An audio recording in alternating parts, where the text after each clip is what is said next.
علمني موتي كتاباتي رسولي موتي عباداتي علمني موتي كتاباتي رسولي موتي عباداتي علمي ربي الفقسني إجار النار كتاباتي محمدي يا أستاذكم محمدي ربي جالتي أصوره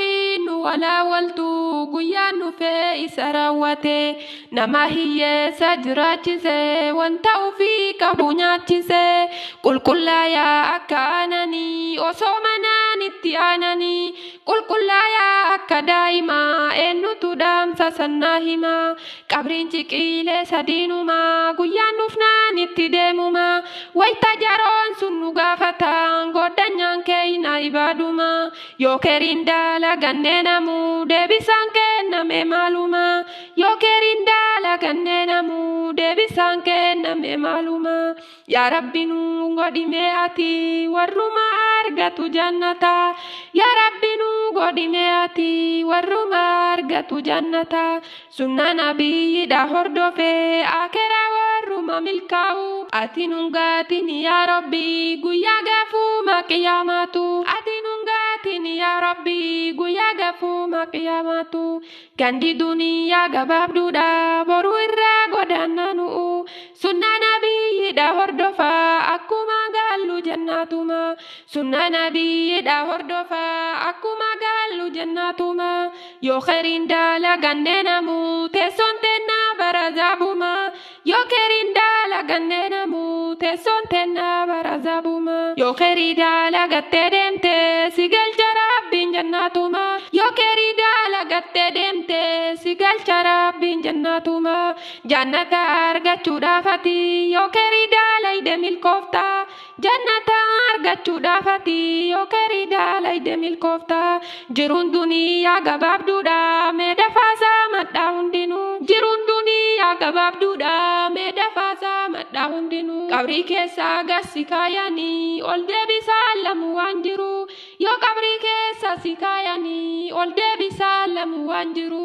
guyyaa alii fi ollaa kan kee biraa kophaa gassi baasanii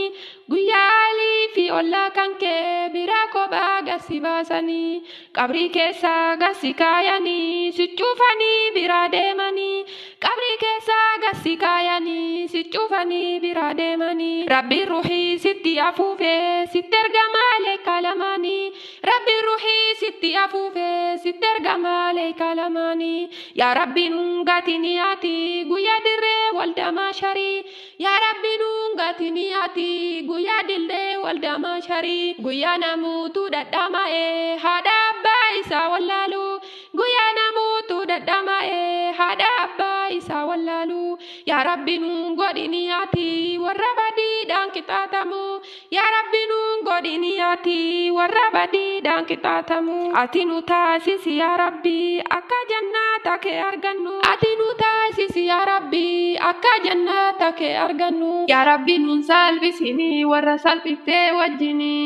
meedafinuudha akka biika rahmata kan keessanini meedafinuudha akka biika rahmata kan keessanini harama irraa nuti si halalan waajadika yaa rabbi nun jaallisini akera nun balleessini nusi makadhanna yoomuu rahmata kan kee kajeella mana jannata seenanii wallahi bahuun hin jiru mana jannata seenanii wallahi bahuun hin jiru yaa rabbi nu taasisime moomintoota tee wajjini nungatiin guyyaa qiyaamaa harka kee jira qulfini nungatiin guyyaa qiyaamaa harka kee jira qulfini nusitti shakkaarra yoomuu rahmata kan kee kajeella nusitti shakkaarra yoomuu rahmata kan kee kajeella mee nuti si haaramarra fageenya ciqilee torba